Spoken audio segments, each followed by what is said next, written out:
Part 2, The Magnificent North. Once upon a time, Chapter 11. For 14 days there had been only dark waves and grey sea foam and biting sea salt. And then, as if it had been plucked from one of her mother's bedtime tales, Evangeline saw the snow-covered curves of the great getaway arch to the magnificent north. Made of granite, with marble blue beams and as tall as a castle's keep, large weathered columns were carved to look like mermaids, holding tritons that pierced through carvings of men, the way a sailor might spear a fish. The men's backs were bowed, and their heads stretched to hold out the sign forming the top of the enormous arch. Welcome to the magnificent north. Stories be here. It's even larger than I imagined, said Marisol. Her light brown hair was shining, and her delicate face was full of healthy color. The weeks at sea had done her good. The first couple of days aboard the ship, she had been too nervous to leave her cabin. But each day she ventured out a little more, and today she huddled beside Evangeline at the railing. "Is this where we need to be quiet?" she whispered. Evangeline nodded with a smile, glad her stepsister was starting to believe in her northern stories, the same way Evangeline did. During their journey, Evangeline had not been surprised to learn that Agnes never told Marisol any stories growing up, so Evangeline had shared some of her mother's tales, including her warnings about entering the north. Never speak a word as you go through the getaway arch. The ancient magic of the north cannot pass the borders, but it always tries. It collects around the getaway arch, and if you speak as you travel through, the magic will steal your voice and use your words to lure unsuspecting travelers into helping it escape to other parts of the world. It must have been a common myth, or everyone felt the same sense of gravity that Evangeline did, for the whole of the ship sailed under the arch in silence. On the other side, the air was cool as ice and full of clouds, so low that Evangeline could taste them. "I wish we could sail faster," a sailor grumbled. "This part always gives me the collywobbles." The waves stopped lapping, and the nervy clouds drifted over the sun, shadowing their ship as it silently cut through the stretch of sea known as Valor Rim, graveyard for the first royal family of the north. The Valor ancient monuments were exactly as her mother had described them, standing knee-deep in the blue-gray waters. The statues were nearly as tall as the arch, every inch of them carved to appear as if they were armor or finery, except for the heads, which were all missing. And yet, as the ship sailed past, Evangeline could still hear the voices, or perhaps they were the voices stolen from those who had traveled through the arch before. "Free us," they rasped. "Restore us. Help us. We can." Evangeline didn't hear the rest of the plea, as the ship reached the docks of Valorfell, and everyone became busy disembarking. "Miss Fox, Miss Tourmaline?" asked a silver-haired woman in a sea-salt blue gown, with a silver underskirt and a belt that had a number of tied-up scrolls in it. "I'm Frangelica. I'll be escorting you to your lodgings and ensuring Miss Fox makes it to her dinner this evening." Frangelica's smile was warm, and her way brisk as she urged the girls from the ship. But Evangeline could not bring herself to rush, as she stepped onto the drizzly dock full of fishmongers trading stalls and knobby barrels of oysters. She always loved living in the South. She loved the heat of the sun and the over-bright colors everybody wore. But now, the brilliant streets of Alinda seemed too lurid.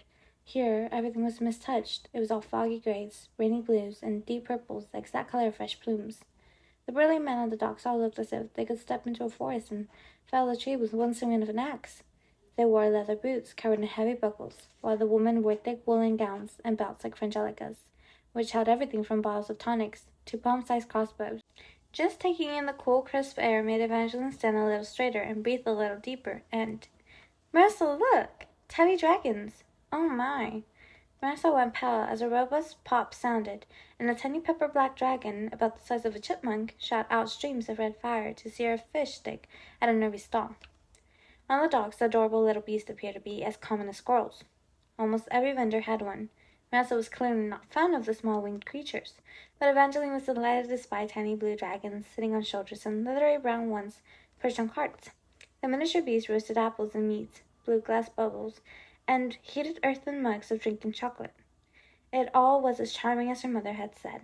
Evangeline had to look down at the damp cobbles to make sure her feet were still on the ground and that she hadn't taken a flight, for parts of her were soaring. Stepping into the north didn't just feel like the start of something.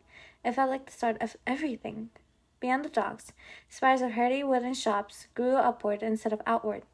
Each glorious level had story quaint storefronts, all connected by fog-laced footbridges that crisscrossed above Evangeline's head in a maze of wonderful patterns. The north made her think of her mother, of course, but with a pang. She realized it was also somewhere she would have loved to have explored with her father. The few shops she could see inside looked exactly like the sort of places he might have found all kinds of new oddities for his shop. "Get your daily rumor," cried a girl with a satchel full of rolled-up papers. "Perfect if you're placing bets on who the prince will propose to, or if you want to know who your competition is." "We should buy one," Marisol said, eyeing the papers with curiosity. Given Marisol's dislike of scandal sheets, her interest was not what Evangeline would have expected, but it was just a kind of adventurous spirit that she hoped that North would bring out in her stepsister. Evangeline reached into her coin purse. The currency was different, but the Empress had generously supplied her with Northern pocket money. "How much?" "Just half a mark," said the paper girl. "Wait." The girl's brows jumped as she took a real look at Evangeline. "It's you! And you really do have pink hair." The girl shoved the misstamped paper in Evangeline's hand and winked. "It's on me. I placed the bet that Prince Polio chooses you over the others." Evangeline didn't know how to respond other than insisting on paying the girl twice as much as the paper cost. The Daily Rumor, Let the Beating Begin, by Christoph Neitlinger. Tomorrow's the first night of Nocte Neverending. The Chancery is now accepting wagers on everything from dancing partners to proposals, and, as promised, I have my predictions. We all know that Prince Polo has said he might not choose any bride, and once Nocte Neverending begins, it may never come to an end. But I will not place bets on that happening. I have it upon good authority that Apollo has his eyes on several ladies, and I have a few excellent theories as to whom these young women might be. My first favorite is Presley Fortuna, who I'm sure needs little introduction. Given that she's from one of the great houses, I wouldn't be surprised if Presley was Prince Apollo's first choice for a dancing partner tomorrow night. However, if our crown prince is hoping to garner favor with those of us who aren't from prominent bloodlines, you might ask the recently popular Ariel, Lala, Lagrimas to dance first. Lala's family is shrouded in mystery, which is often code for being common, but her beauty is almost mythical, and we all know how much Prince Polio values beauty. Unfortunately, I'm not sure I place any marriage bets on Lala. I've heard repeatedly that Prince Polio might already be taken with famed foreign princes, Serendipity, Skysteed of the Icehaven Isles. The pair has known each other since childhood. She used to send weekly letters to the palace, a secret source revealed. They were wagering on whom the prince might propose to. Princess Serendipity might be the safest bet. Although, if you're fond of taking risks like I am, you may want to put your money on another foreigner. Evangeline Fox of the Meridian Empire, orphaned, cursed by the fates and all, a darling of one of the new Meridian Empress. The stories that swirl around Evangeline sound a bit like one of your own cursed tales. It's hard to believe they could be entirely true. My cousin from the south tells me that Evangeline has shimmering pink and gold hair, and a bold adventurous streak to match. She once turned down a string of suitors, as long as the city street, so that her hand would be available if Prince Apollo wished to take it. And I may place a bet that he does. Evangeline found herself grinning at the page, and forgetting loose just a little more. She had been trying not to let her hopes fly too high. Even when she and Marisol spoke of Nocte Neverending, it was never just about the prince. They talked about dancing and fashion and what sorts of people they might meet. But Evangeline had to confess that she really did want to believe she had a chance at Prince Apollo's affections. She knew it wasn't the most practical thing to imagine marrying someone she hadn't met yet. But she also didn't believe it was entirely unpractical. Her parents had a fairy tale romance that had taught Evangeline to believe in things like love at first sight. Every time they told a story, it was a little different, as if it were another one of her mother's northern tales. It always began when her father was searching for curiosities in the north, and he happened upon a well with the most hypnotic song floating out. He thought the well enchanted, so, of course, he tried to talk to it. The well had answered back, or rather, her mother had replied. She heard his voice come out of her family well, and she liked the idea of convincing the southern stranger that she was a magic water spirit. She toyed with him for weeks, and in some versions of the story, and others Evangeline's father had known early on that it was really a young woman playing games. But in every telling of the tale, they fell in love. Love at first sound, her father had said. Then her mother would always kiss him on the cheek and say, "For me, it was just love at first." Then her parents would both be sure to tell Evangeline that not all loves happen at first. Some took time to grow like seeds, or they might be like bulbs, dormant until the right season approached. But Evangeline had always wanted love at first. She wanted love from her parents, love like a story. And looking at this paper convinced her just a little more that she could find it here and Nocte Neverending. "This is also exciting," Marisol squealed. It was a perky, pearly, happy sound, but a second later, Evangeline saw an unsettling shadow cross her stepsister's petite face. Even though it says you're a risky choice, you're going to need to be careful tonight with the other girls. Definitely be all claws and teeth now. Evangeline knew this reaction was undoubtedly Agnes' poison influence, but Evangeline didn't feel a sting, right as Marissa had said the word teeth. The heart-shaped scars on Evangeline's wrist had started to burn. She felt then more and more since she decided to go north. Usually she ignored the stinging pain and the thoughts of Jax that came with it, but just then, Evangeline couldn't shake the unnerving idea that it was not the girls she needed to worry about tonight, but the blue-eyed fate who left his marks on her. Nocta Never-Ending didn't officially begin until tomorrow, but this evening there was a private dinner to welcome all the foreign ambassadors. Unlike the official ball, where the prince only danced with 5 girls, this evening he would proudly meet with everyone, including Evangeline. Ladies, Frangelica clapped. None of this will matter if Miss Fox doesn't make it to her dinner. She waved them into a waiting couch. The burning sensation at Evangeline's wrist grew fainter, but it didn't completely disappear as they rumbled down a bumpy gray lane with inns and taverns named after various northern tales and historical figures. They passed a fortune-telling dean called Vesper's Whispers and a clanging forge named Wolfric Weapons. The Turner Prince appeared to be a popular pub, though Evangeline was more curious about the certain line of people leading to Fortuna's fantastically favored waters. She didn't recognize the name nor her mother's stories, but she wondered if the establishment was connected to the Fortuna girl who'd been mentioned in the local gossip sheet as a potential favorite. They finally stopped near the end of the Mary Road, at the Mermaid and the Perils, inn for adventurous travelers, rumored to have been built out of wreckage of a sunken ship. The inn was full of creaking floorboards and roaring warmth, and immediately thawed Evangeline's chilled skin. The walls were papered in sepia-tinted pages, covered in drawings of dazed sailors and wakened mere girls. The theme continued Evangeline and Marcel's suite. The frames of their beds mimicked open wooden treasure chests, with posters formed of the largest white peril she'd ever seen. According to her mother, The Mermaid and the Perils was the story of a mermaid who tricked sailors into letting her turn them into giant perils. It was one of the myths that always seemed more fairy tale than history, but just in case it was more true than false, Evangeline avoided all the purely bedposts as she dressed for the evening. She tried to get an invitation from Marisol, but tonight's dinner was extremely exclusive. Everyone in attendance was supposed to wear fashions that represented something about them, or the kingdom they were from, and Evangeline's dress from the Empress clearly represented her.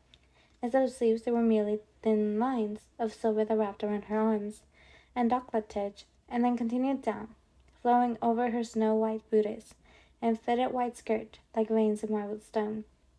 She looked like a statue come to life. Marisol went pale. I suppose it's a good thing I wasn't invited to dinner. If I'd been given a gown to symbolize my life, it would have probably been a skull and crossbones embroidered over the chest. Marisol said this as if it were a jest, but her voice was a little too high and a little too raw. And just like that, the familiar wedge of guilt was back. It's going to be different here. Evangeline took her stepsister's hand and squeezed. Once again, she was tempted to confess the truth and tell Marisol that her supposed curse was all Evangeline's fault. Miss Fox, Frangelica called through the door. It's time to depart, my dear. Evangeline closed her mouth and swallowed down her secrets. Confessing might ease her guilt, but it would ruin so many other things, and not just for her. If she told Marisol the truth, she might not feel cursed anymore, but she would feel betrayed. For now, Evangeline would just have to hope that things really would be different here, and that the North had enough magic to create happier endings for both of them. Chapter 12. Once Upon a Broken Heart. Evangeline didn't know if it was the light of the moon or the North's unusual magic, but the fog had turned to iridescent mist that set the streets aglow and made the tips of the needle trees shimmer with hints of gold, blue, and fairy green as her carriage rumbled forward, all with dips and divots and uneven roads that made her insides twist and turn. Or perhaps she was just nervous. She told herself there was no reason to be anxious. Earlier, when the scars on her wrists had burned, she had feared seeing Jax tonight. But given how exclusive the dinner was, any chance of the Fate attending seemed narrow. If Jax was in this part of the North, Evangeline wasn't even sure he'd want to attend. Most of the ladies would be here for a chance to meet the Prince Polio, and if Fates were as jealous as the story said, she couldn't imagine that Jax would like that. No, she reassured herself, Jax would not be there. The only prince she'd see tonight would be Prince Polo. Her stomach tumbled once again when the carriage finally halted. Frangelica didn't move to leave, but she cheerily said, Good luck, and don't pluck out any of the leaves. I wouldn't dream of it, Evangeline said, mostly because it seemed like the correct reply as she stepped into the frost-touched night. She expected to arrive at a snow-tipped castle or a storybook chanté, but there was only a forest of spindly tree-dripping ice and an arch made of the same marble blue granite that formed the getaway arch to the north. The arch was not nearly as large as that one that had been, but the torches on either side of it illuminated carvings that were equally intricate and far more inviting. Eventually saw symbols from countless northern tales and ballads, star-shaped keys and broken books, knights in armor, a crowned wolf's head, winged horses, bits of castle, arrows and foxes, and twining veins of harlequin lilies. And it reminded her a bit of her mother's embroidery. She was always stitching curious images like foxes and keyholes into dresses. Evangeline wished her mother was there right now, and that whatever happened next would have made her proud. "Are you going to stand there until you freeze, or step through?" said a smoky voice. At first, Evangeline thought the voice came from the arch. Then she saw him. The young man stood beside the arch, the way a tree stood in the forest, as if he'd always been there. He wore no cloak or cape, just sinuous leather armor and an unusual bronze helm. The top portion almost looked like a crown, thick and decorated with unfamiliar symbols that wrapped around the young man's forehead. The helm left most of his wavy brown hair uncovered, but concealed much of his face, with a wide curve of harsh spiked metal that bracketed the sides of his head and covered his jaw all the way to the bridge of his nose, leaving only a pair of eyes and slashing cheekbones exposed. Instinctively, she took a step back. The soldier laughed, unexpectedly soft. "You're not in any danger from me, princess." "I'm not a princess," she corrected. "But maybe you will be." He winked, and then he disappeared from view, and she stepped through the arch and heard a voice rasp. "We're so pleased you found us." Another step, and the world transformed around her. Warmth coated her skin like afternoon sun. Evangeline remained outside, but the fog and the mist and the cold were gone. Everything here was burnished bronze and red and orange, the colors of leaves on the verge of change. She was in another forest clearing, but this one was set for a party with lively music and playing lutes and harps, and trees dangling celebratory ribbons. In the center of it all, a row of phoenix tree reigned, and Frangelica's cryptic warning suddenly made sense. It was the first time Evangeline had ever seen such a tree, but she knew about them from her mother. The phoenix tree took over 1,000 years to mature, branches stretching, trunks thickening, and leaves turning to real gold. They shone like dragon treasure in the candlelight, tempting people to pluck them. Although, according to myth, if one golden leaf was taken before all of them turned, then the entire tree would burst into flames. Milling around the tree were all sorts of important-looking people. If the men and the dogs had looked as if they could fell a tree with one strike of an axe, these people looked as if they could end lives with a few choice words or the stroke of a pen. Most men were in fine velvet doublets that matched the warm decor, while the ladies wore a variety of gowns. The majority were dressed in the fashion of the North, with overskirts of heavy brocade, belts covered in jewels, and dramatic slashed sleeves that hung past their fingertips. Thankfully, Evangeline didn't see the Prince of Hearts among them. There was no young man with apples, cruel faces, and torn clothes. She breathed a little easier and shifted her attention to search for Prince Apollo among guests who casually sipped for crystal goblets, as if attending events where princes chose their brides was as common as family bronkin. Disappointingly, no one wore a crown, leading Evangeline to assume the prince had yet to arrive. She might have asked someone at the party about him, but, despite the ease everyone else seemed to feel, none of them included the stranger in their conversations. Circles closed and mouths snapped, silent every time she moved near. It made her feel unusually shy and grateful that Marisol hadn't been invited. She would have probably imagined that people were excluding her because of her curse. A few people glanced Evangeline's way, probably wondering if her rose gold hair meant she was a girl from the scandal sheets, but clearly it wasn't enough to enter any circles. The only other girl who appeared to be intentionally ignored was another young lady around Evangeline's age, dressed in an arresting dragon scale gown the color of burning rubies. No one spoke to her, but they hadn't noticed her. She was probably the prettiest girl there, and her dress was by far the boldest. It lacked northern style long sleeves in favor of having no sleeves at all. Better to reveal swaths of smooth brown skin and shoulders with paintings of dragon flames that covered her arms in vibrant inked gloves. Evangeline picked up 2 crystal goblets and headed toward the girl, who now swayed a little as if dancing with herself. "Do you want one?" Evangeline held out one of her drinks. The girl appraised the goblets and then Evangeline with narrowed eyes. "Don't worry, it's not poisoned." Evangeline took sips from both of her goblets before offering one to the girl again. See? Unless one is poison and the other has an antidote. This is what I would do. The girl flashed a surprisingly diabolical grin, and Evangeline had the sudden impression that there was a reason she was being excluded. Perhaps she was not a very harmless girl. Or perhaps Evangeline was just haunted by Marisol's earlier warning about all the claws and teeth that would come out. I'm Evangeline, by the way. I know, hummed the girl. Evangeline expected she introduced herself then, but the other girl only said, I recognize the pinkish hair. I also noticed you looking for the prince when you walked in, but your gaze wasn't high enough. The girl finally accepted a goblet, and used it to point toward the royal phoenix tree. Evangeline didn't know how she couldn't see him there before. Now that she knew what to look for, Apollo and his unexpected pose was impossible to miss. He was high up in the tree, in a wooden balcony, longing jarringly sideways across the rail. The picture of a dashing princeling, dressed in shades of wine and wood, and wearing a golden crown shaped like a tangle of antlers. From so far away she could clearly make out all of his features, but as he lay draped across the railing, Apollo peered down at the party with utter concentration, as if desperately searching for the love of his life. He almost looked as if he was posing for a portrait. No, he was posing for a portrait. Evangeline spied another balcony hidden in the trees on the other side of the clearing. There, a painter appeared to be capturing the prince's dramatic arrangement with fevered brush strokes. You should see Apollo when it's warmer out, the girl beside her murmured. He always does those poses with his shirt off. He does this often? The other girl nodded vigorously. It's rather exciting when his younger brother, Tiberius, used to taunt him by shooting arrows or releasing herds of kittens upon him. I think I might have liked to see that. It was fantastic. Alas, Tiberius doesn't appear to be here. The other girl sighed. The princes had a temporary falling out some months ago. Tiberius disappeared for weeks. No one knows where he went, and ever since he returned, he avoided most functions. What? A bolt of coals shot up the back of Evangeline's neck, making her completely forget whatever she was going to say next, and think of one name instead. Jax. She didn't know how she knew that's what the spike of cold meant, but she would have bet her life that the Prince of Hearts had just entered the party.